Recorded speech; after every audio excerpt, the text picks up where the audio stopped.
നമസ്കാരം, ഞാൻ ശശികുമാർ തിരുമുല്ലവാരം. ഇതെൻ്റെ 148ാമത്തെ എപ്പിസോഡാണ്. ഇതിൽ ഞാൻ പറയാൻ ഉദ്ദേശിക്കുന്നത് സെൽഫ് കൺട്രോൾ, അതിനെപ്പറ്റിയുള്ള ഒരു അനാലിസിസാണ്. അറിയാമല്ലോ, സെൽഫ് കൺട്രോൾ എന്ന് എല്ലാവർക്കും അറിയാവുന്ന കാര്യം തന്നെ, മനോനിയന്ത്രണം. അത് എല്ലാ പിന്നെ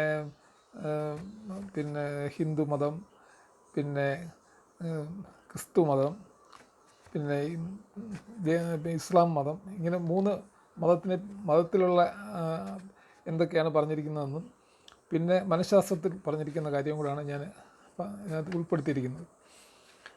അപ്പോൾ ആദ്യം ഭഗവത്ഗീതയിലെ കാര്യം തന്നെ പറയാം. ഹിന്ദു മിത്തോളജി അനുസരിച്ച് ഭഗവത്ഗീത പറഞ്ഞിരിക്കുന്നത് മനസ്സാണ് മനുഷ്യൻ്റെ ഏറ്റവും അടുത്ത ബന്ധുവും അതുപോലെ തന്നെ ഏറ്റവും അടുത്ത ശത്രുവും എന്നാണ് ഭഗവത്ഗീത പറഞ്ഞിരിക്കുന്നത്. പിന്നെ ഭഗവാൻ ശ്രീകൃഷ്ണൻ പറയുന്നത് നിങ്ങളുടെ വിജയമായാലും പരാജയമായാലും അതിന് നിങ്ങളുടെ മനസ്സ് മാത്രമാണ് ഉത്തരവാദി, അല്ലാതെ മറ്റുള്ളവരോ നമ്മുടെ സാഹചര്യമോ ഒന്നുമല്ല. നമ്മുടെ മനസ്സിനെ തന്നെയാണ് അതിന് കുറ്റം പറയേണ്ടത്. നമ്മുടെ മനസ്സ് തന്നെയാണ് നമ്മളെ ഉയർത്താനും താഴ്ത്താനും കഴിവുള്ളത്. പിന്നെ നമ്മുടെ വിവേകബുദ്ധി ഉപയോഗിച്ച് നമ്മൾ തന്നെ മനസ്സിനെ നിയന്ത്രിക്കണമെന്നാണ് ഭഗവത്ഗീതയിൽ പറയുന്നത്. പിന്നെ ഏറ്റവും പറ്റിയൊരു പരിഹാരം പറയുന്നത് നമ്മൾ ദൈവത്തെ മനസ്സിലാക്കാൻ വേണ്ടി നാമജപം ചെയ്യുക എന്നുള്ളതാണ്. അത് മറ്റു മതങ്ങളിലുമൊക്കെ അത് തന്നെ പറയുന്നുണ്ട്, പ്രാർത്ഥന. അപ്പോൾ ഈ ഭഗവത്ഗീതയിലും പറയുന്നതാണ്, നാമജപം ഇതിനകത്ത് വലിയൊരു ഘടകമാണ്. നാമജപം ചെയ്യുന്ന ഒരു മനസ്സിന് പെട്ടെന്ന് തന്നെ വികാരങ്ങളെ നിയന്ത്രിക്കാൻ പറ്റുമെന്നാണ് പറയുന്നത്, മനസ്സിനെ. പിന്നെ മനസ്സിനെ ആർക്ക് നിയന്ത്രിക്കാൻ പറ്റുമോ അവർക്ക് മനസ്സ് നല്ലൊരു സുഹൃത്തായിരിക്കും. അല്ലാത്തവർക്ക് അവരുടെ മനസ്സ് തന്നെ ആയിരിക്കും ഏറ്റവും വലിയ ശത്രുവും തന്നെയാണ് ഭഗവത്ഗീതയിലും പറയുന്നത്. പിന്നെ ഭഗവാൻ ശ്രീകൃഷ്ണൻ അർജുനനോട് പറയുന്ന ഒരു സന്ദർഭമുണ്ട്. അർജുന, നിൻ്റെ മനസ്സ് നിനക്ക് നിയന്ത്രിക്കാൻ വലിയ ബുദ്ധിമുട്ടുള്ളത് തന്നെയാണ്.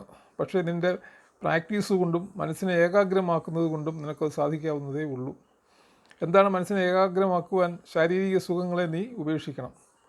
അതോടൊപ്പം നിൻ്റെ മനസ്സിനെ സ്വതന്ത്രമാക്കാനും നിനക്ക് സാധിക്കണം. ഇതാണ് ഭഗവാൻ ശ്രീകൃഷ്ണൻ അർജുനന് കൊടുക്കുന്ന ഒരു ഉപദേശം. പിന്നെ ഒരു കാര്യം കൂടെ ഭഗവത്ഗീത പറയുന്നുണ്ട്, നീ ചെയ്യുന്നതെല്ലാം നിൻ്റെ കടമയാണെന്ന് വിചാരിക്കണം. അതിൻ്റെ ഫലത്തെപ്പറ്റി നീ ചിന്തിക്കേണ്ട കാര്യമില്ല. നീ നിൻ്റെ കർമ്മഫലത്തെപ്പറ്റി ദുഃഖിക്കേണ്ട കാര്യമേ ഇല്ല എന്നും ശ്രീകൃഷ്ണൻ അർജുനനോട് പറയുന്നുണ്ട്. പിന്നെ ബൈബിൾ വചനം അനുസരിച്ച് നിങ്ങൾ തെറ്റായ വിചാരങ്ങളെ നിയന്ത്രിക്കുകയും നമ്മുടെ മനസ്സുകളെ ദൈവത്തിന് സമർപ്പിക്കുകയും ചെയ്യുക എന്നുള്ളതാണ്. എല്ലാ ചീത്ത വിചാരങ്ങളെയും ദൈവത്തിന് അടിയറ വയ്ക്കണം എന്നാണ് ബൈബിളിൽ പറയുന്നത്. പിന്നെ പരിശുദ്ധാത്മാവിനോട് നല്ല രീതിയിൽ നിങ്ങളുടെ മനസ്സിനെ നവീകരിക്കാൻ മുട്ടിപ്പായി പ്രാർത്ഥിക്കണം എന്നും ബൈബിളിൽ പറയുന്നുണ്ട്. ബൈബിളിലെ തിരുവചനങ്ങളെ നിങ്ങളുടെ മനസ്സിൽ ഉറപ്പിച്ച് പ്രാർത്ഥിക്കണം. അവിടെയും പ്രാർത്ഥനയ്ക്ക് വലിയ പ്രാധാന്യം കൊടുക്കുന്നുണ്ട്. പിന്നെ നിങ്ങളുടെ മനസ്സിനെ അപ്പോൾ നിയന്ത്രിക്കാൻ സാധിക്കും. പ്രാർത്ഥന നമ്മളെ മാറ്റിമറിക്കും എന്ന് തന്നെയാണ് ബൈബിൾ പറയുന്നത്.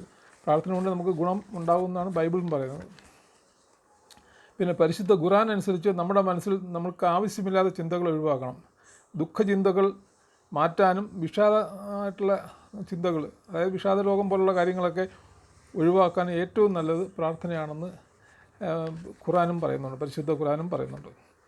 മാത്രമല്ല ഖുർആൻ പറയുന്നത് നിങ്ങളുടെ മനസ്സിനെ ശുദ്ധീകരിച്ച് നല്ലത് മാത്രം ചെയ്യാൻ പഠിക്കുക. ചില കാര്യങ്ങൾ ചെയ്താലും മനസ്സിൻ്റെ നിയന്ത്രണം കിട്ടുമെന്നാണ് ഖുർആൻ പറയുന്നത്. അത് ഏതൊക്കെയാണെന്ന് വെച്ചാൽ, രാവിലത്തെ നിസ്കാരത്തിന് എഴുന്നേൽക്കണം, അവരുടെ ആദ്യത്തെ നിസ്കാരത്തിന് എഴുന്നേൽക്കണം. പിന്നെ റംസാൻ നാളുകളിൽ നൊയമ്പും പിന്നെ ഈ പറഞ്ഞിട്ട് ആഹാരം കഴിക്കാതിരിക്കുന്ന രീതിയിലുള്ള നൊയമ്പുണ്ടല്ലോ, അത് എടുക്കാൻ പറ്റുന്നവരെല്ലാം എടുക്കണം.